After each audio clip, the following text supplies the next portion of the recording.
And we are live with LinkedIn Live. We decided that it's been too long and we got the OG group back together.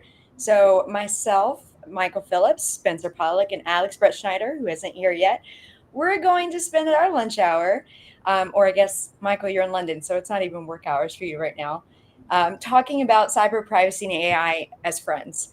We realize that there's not a lot of content that's spontaneous and talking about new issues, except for podcasts, of course. But this way, you get to see our interaction.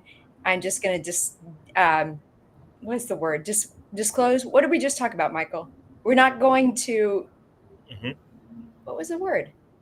You were just summarizing the agenda, which was going great. No, I know, but I'm trying to say what we say here is not in the words of our employers, our We're employers. not an endorsement.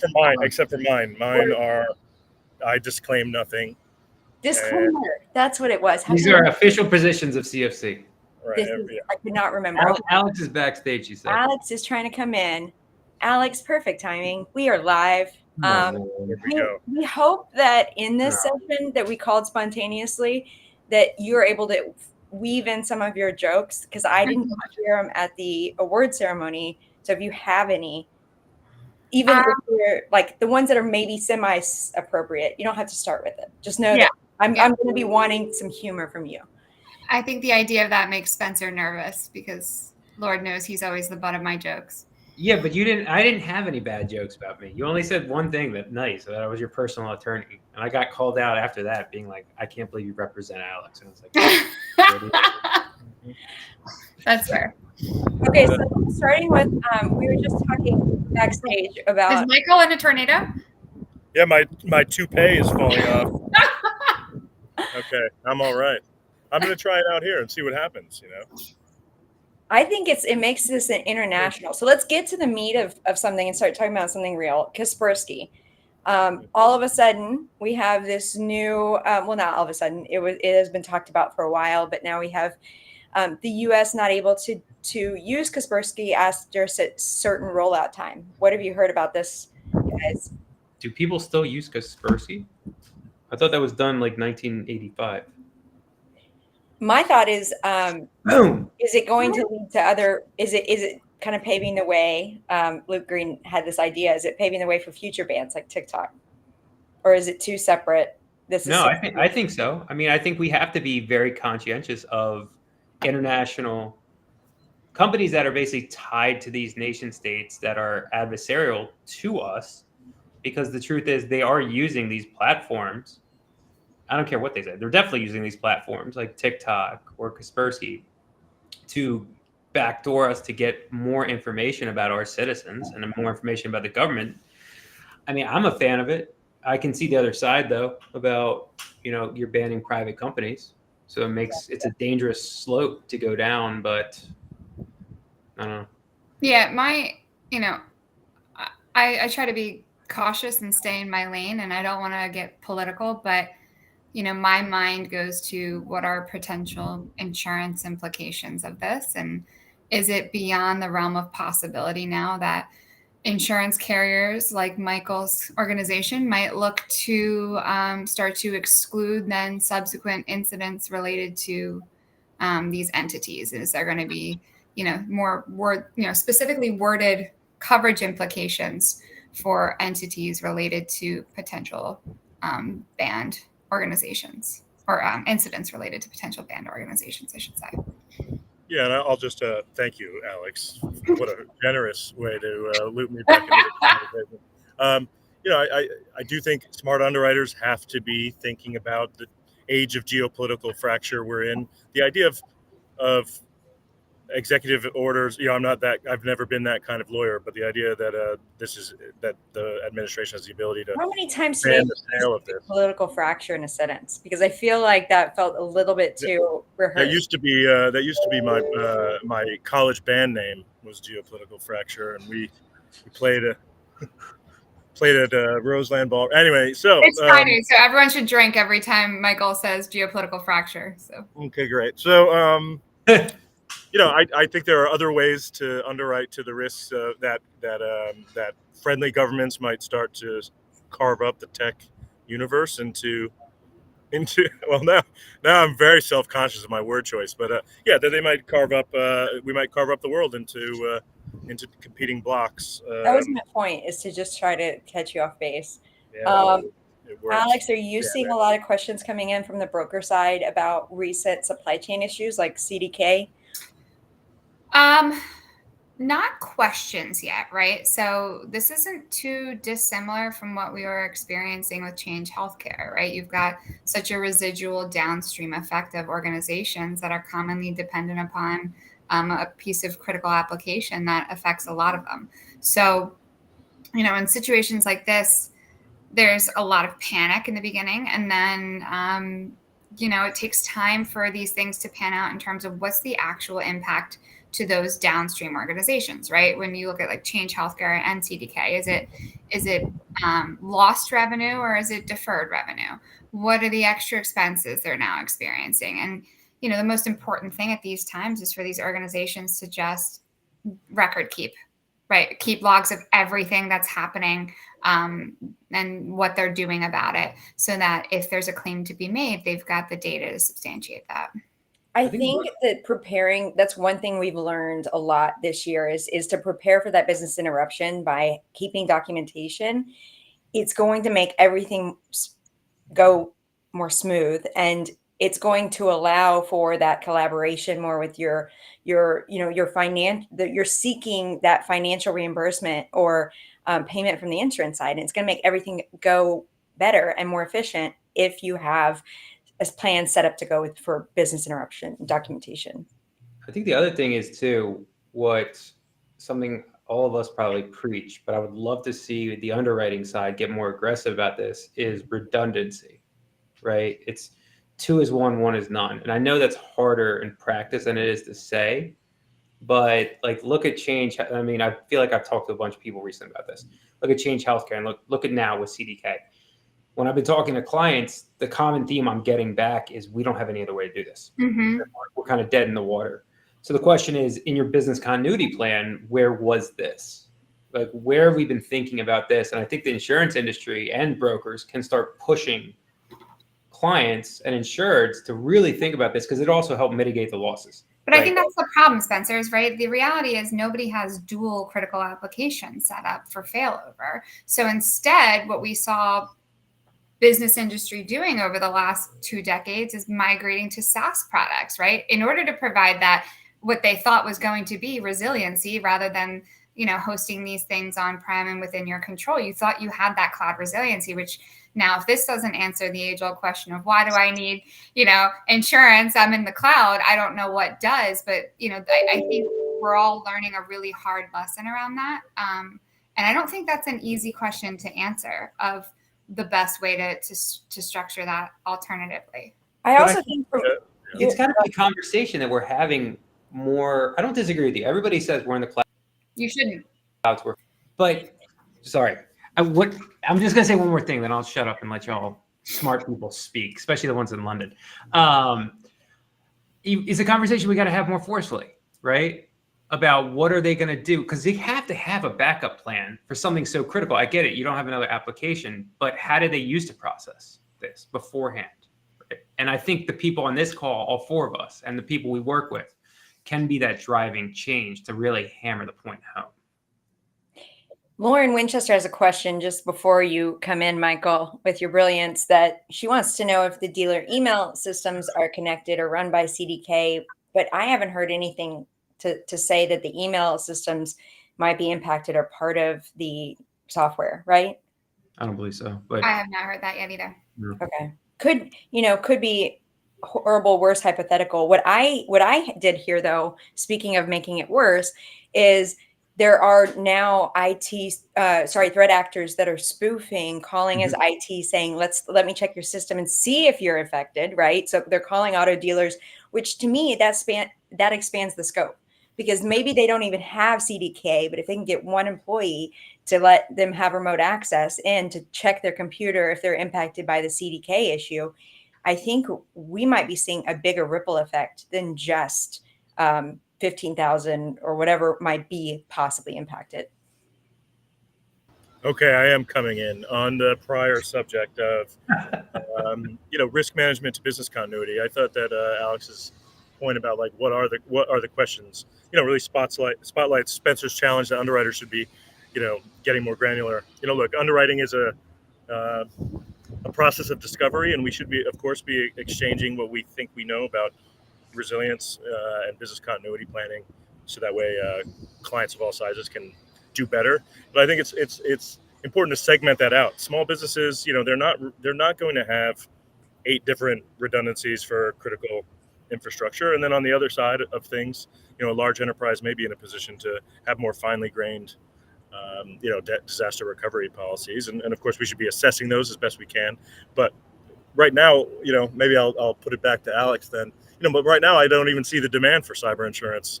And I feel like Alex, none of no small business, no medium sized business, they're not even interested. And so Yeah.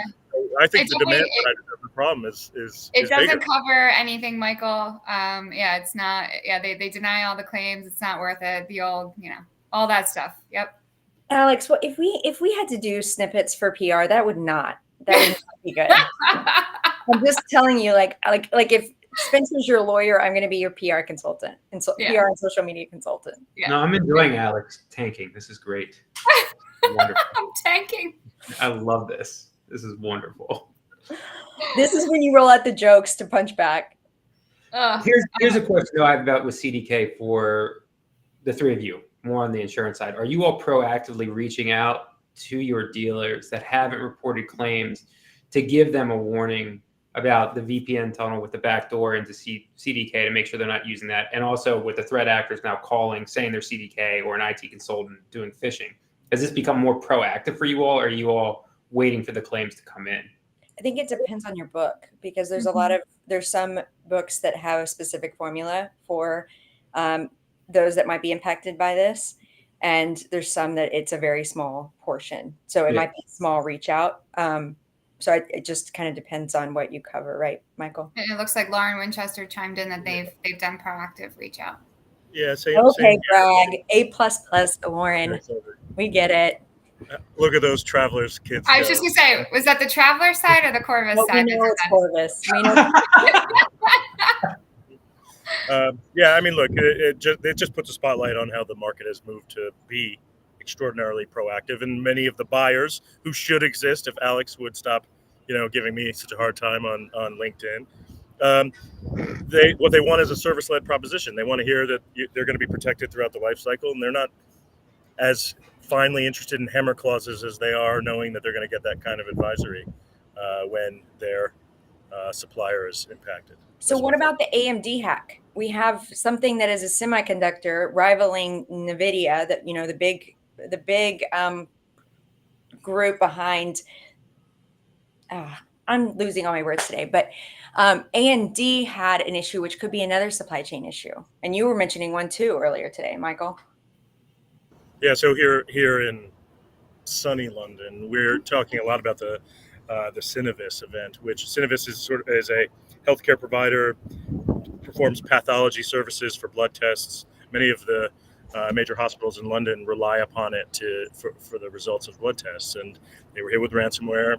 We think through a supply chain attack, and already more than 1,000 operations have been postponed.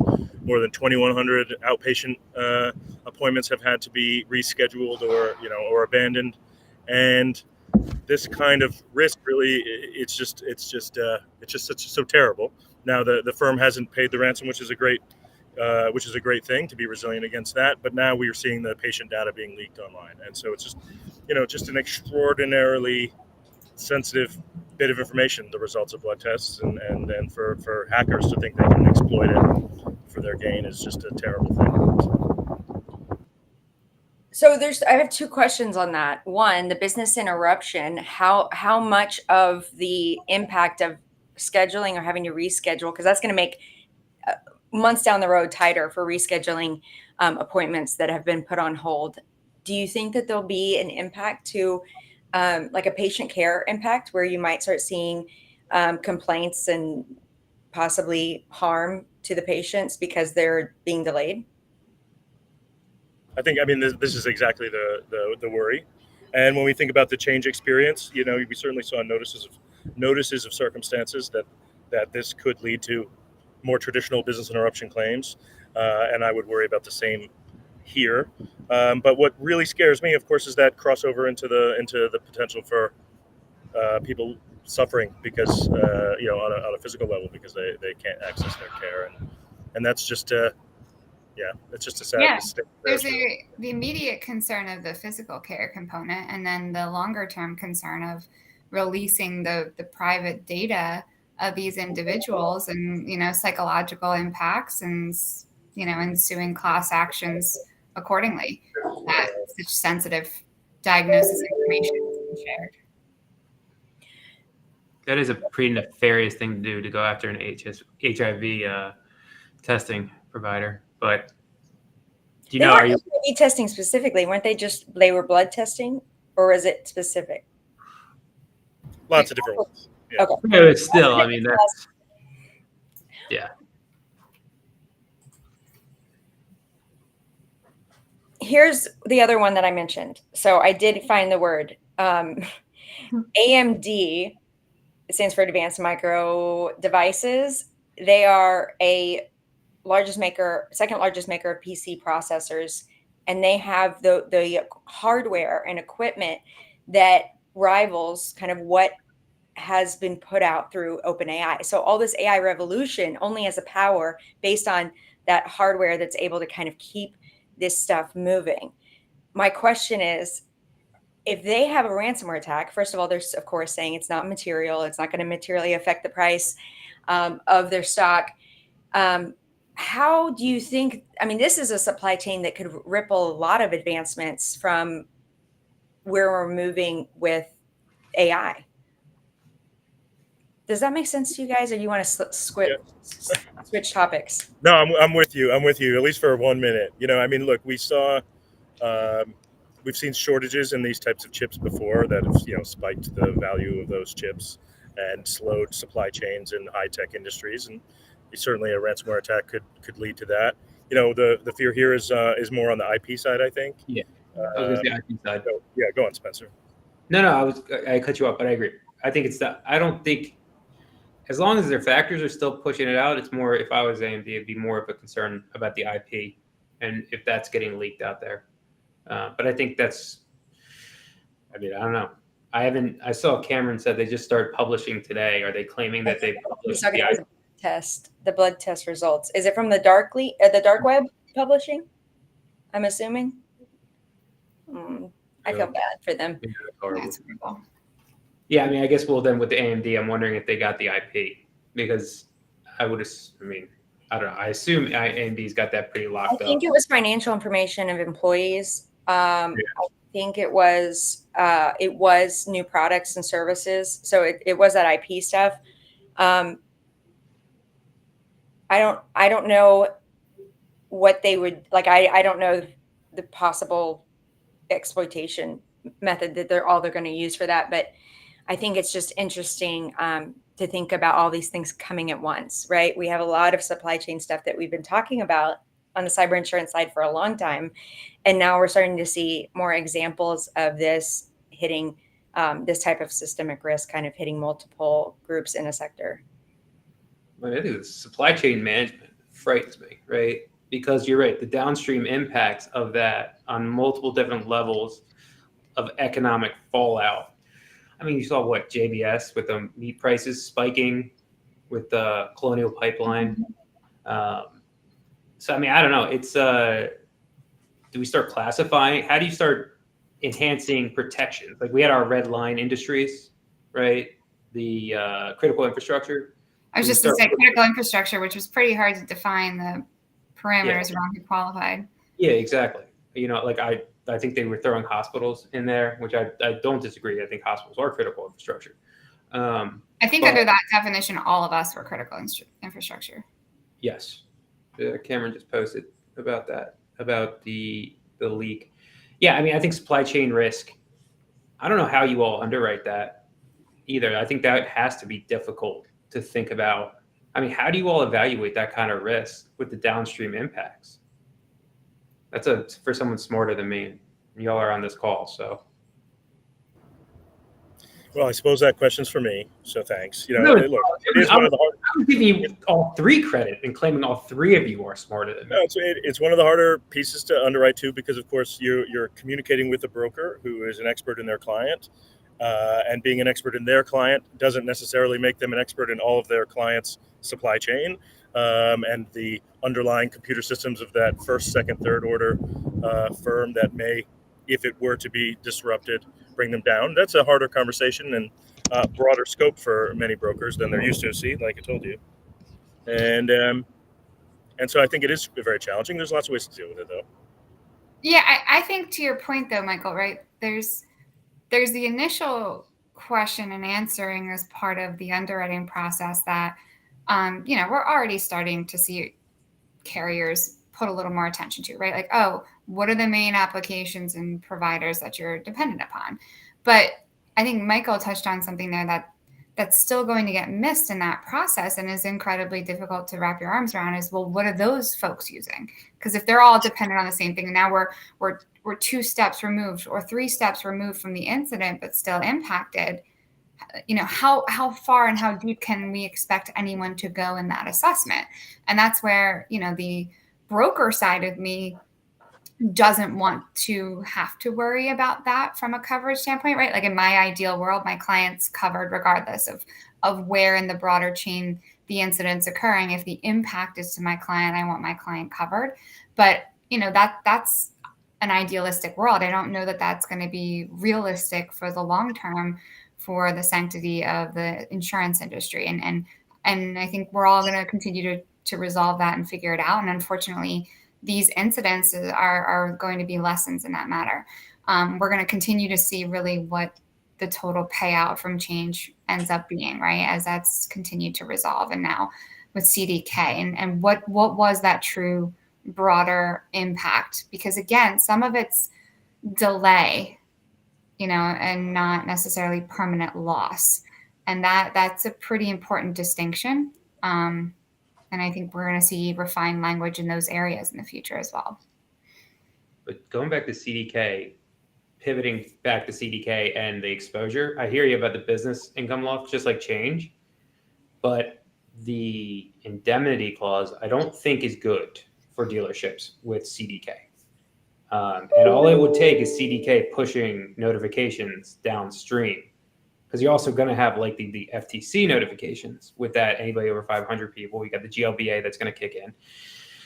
I don't know. I think this is going to be a very interesting case study. And that's where the government's had to get involved so far, right? The government had to make that determination within change. So I think when we have maybe broader supply chain issues like this, it does require some degree of government intervention. Otherwise, right, this is the same conversation I have when encouraging insureds to still buy insurance, even though they've got some kind of cloud-based product, is even if CDK assumed the responsibility, do they have enough coverage and or money outside of that coverage to be able to substantiate that? And if they can't and they fall short, it's still then going to fall back on that individual dealership. And that's where they're going to need their own coverage to help in that response. What's the revenue on CDK? Let's see. Spencer, you are an underwriter. I'm trying to see it. So 1.6 billion. I don't think that's close to what Change Healthcare and United are. So, I mean, I don't know. That's you made a good point. I don't know what their tower looks like, but 15,000 dealerships times X amount of cars being sold and customer information, social security numbers. I don't know. I think it's going to get real messy on this one. I hope not, but I also think, though, to flip it on the good side and proactive, I think that this is going to do a little bit of shakeup, like Colonial Pipeline did for oil and gas, because before Colonial Pipeline, they couldn't. That industry really couldn't wrap their arms around a hypothetical that they understood and were able to tell the executive team and the board. And auto dealerships, I remember quoting an auto dealership a pen test, and we kept bringing it back to bare bones, and they still wouldn't take But something. Violet, how many times do we have to learn this lesson for everyone to get it? You know what I mean? Like, this That's is how relevant lessons like evolve. I mean, it's kind of like the class that you join. It's like I always have to update the most recent ones to be like to shape. Yeah, but this is why, you know, this is my big fear with our water utilities, right? Like what horrible lesson are we going to have to learn before we improve cybersecurity posture? And in order to do that, provide them with the resources and financial mechanism to accomplish that. Are you talking about the EPA walking back on their standard requirements, their standards requirements? Yes. That actually is one of the things that keeps me up at night is Yes. we have asked for more protection and shown a greater risk for water across the U.S. And yet our EPA, wonderful EPA, has said, no, you don't need those strict risk assessments. It's not quite that, though. They got a lot of pushback from the local small utilities because they're saying, hey, yeah, great, we'd love to do this, but we're a 12-person organization. We don't have a sophisticated IT team, and we sure as hell don't have the budget to just randomly pull this together and now meet your new requirements. So if you want us to do that, you have to help us. So that's been the pushback. So they, you know, it's not for lack of interest or desire, but it's lack of ability. And we need to get that ability into the arms of, really going back to Spencer's other point, critical infrastructure. It's just got to become an initiative. But to your knowledge, it's not like the EPA has stepped in and said, yeah, we'll help these small guys. All they've done is take away the stringent, costly requirements. They're going back to the drawing board to try to come up with a solution. Yeah. And that still keeps me up at night because there's no short-term solution. Exactly. There's no short-term where tomorrow we could have Yep. Michigan across the, a huge area where you have contaminated water. Yeah. Doesn't it? I feel like, and look, it's sad to say, but it has always taken catastrophe to get this country moving in that direction. Like, I hate using an example, but look at 9/11. Before 9/11, our airline security was, I mean, people were just walking through. There was nothing there. That then prompted TSA to get us more secure. I mean, it's unfortunate. I think the difference, right, this time is we have the plausible foresight this time, right? We didn't necessarily anticipate a 9/11. We can now anticipate a material cyber incident against critical infrastructure.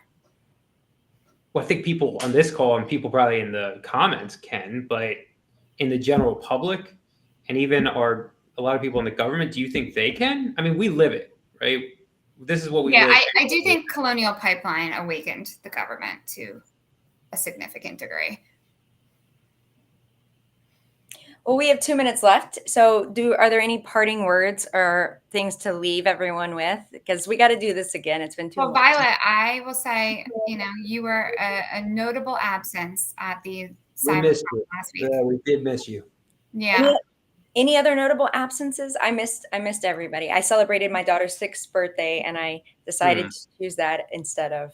I guess that's a good reason. Yeah. John Mullen was not able to join. Joshua Mata, Rotami Ram, a couple of he won.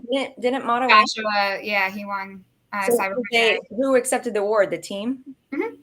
Yeah. Can we discuss if he did not have my correct picture, and that's why I lost Cyber Attorney of the Year award? Yeah, Violet, did you hear about this? He showed me the picture where they put up the nominees, and the one that says Spencer Pollock was not the Spencer Pollock that we know. So I did text Carolyn, and I sent her that photo. And I made sure I let her know this was the only reason she won rather than me. The intern probably messed it up, right, for the Zywave Awards. But one of the God dang it, I am just totally. Yes, he was, Sean. John Mullen was scared of me. Scared of Alex. I mean, everyone's scared of Alex. So especially after last week. I think I've lost all of my friends. Yeah. Well, it was awesome connecting again, and we will see you again next time. Thank you for joining us. If you did, have a good day. Have a great weekend.